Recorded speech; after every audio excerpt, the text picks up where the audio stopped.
Let's continue this conversation now. Thomas Joscelyn is joining me. He's a senior fellow at the Foundation for the Defense of Democracies, and he is with us this morning from New York. Welcome back to our program. Oh, thanks for having me. So does this man, known as Jihadi John, fit the profile of someone who would be radicalized, British raised, educated, comes from a middle-class family?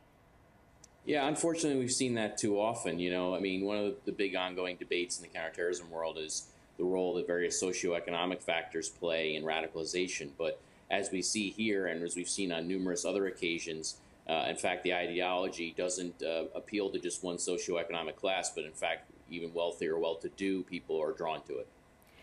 And according to some reports, British and American authorities knew his identity. Why wouldn't they reveal it sooner? It's not clear. I mean, there's a lot of intelligence and law enforcement angles to this and what they're trying to do, and they maybe have something in mind or something they're doing that to try and disrupt this, sort of try and put pressure on him or his family or track him down, something along those lines. And maybe they didn't want to compromise those efforts. It's really not clear at this point. So some concern that he might go underground. Yeah, or one of the things about it is there's evidence, including in that Washington Post report that you guys referenced, about his email contacts with people in the UK, his other communications with people around the world. Those types of communications may be something that the intelligence officials were monitoring, and maybe they didn't want to reveal that before now. All right. I want to also ask you about women being lured into joining ISIS. Why, given their record of abuse, would, again, educated, bright young women leave everything to go and join this group?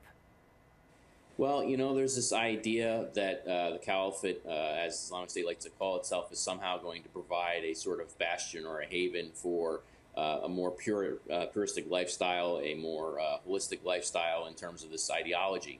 And of course, that's not true. What we see is the women are actually oppressed by the Islamic State, just as they oppress anybody who disagrees with them.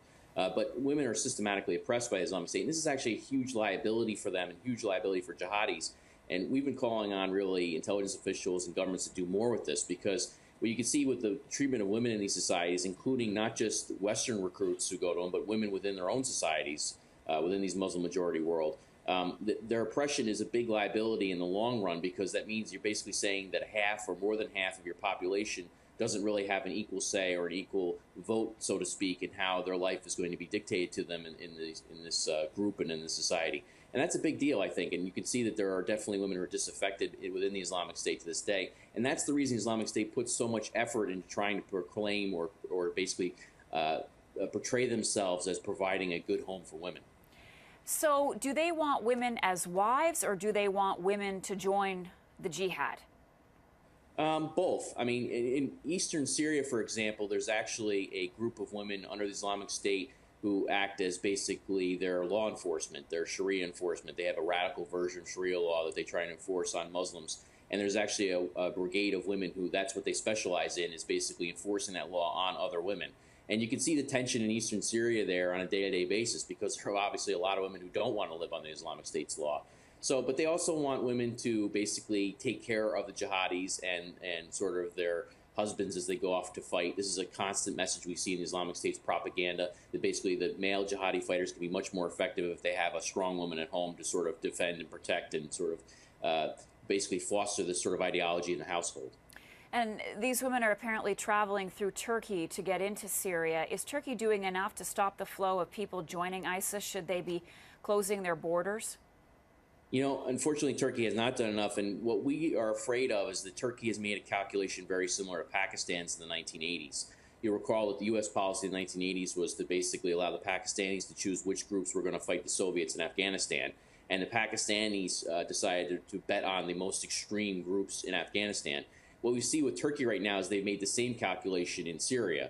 They basically decided that they're going to support or turn a blind eye to the most extreme, most violent groups in Syria, including jihadists, not just ISIS, but of course also Al-Qaeda, which has a significant presence in Syria.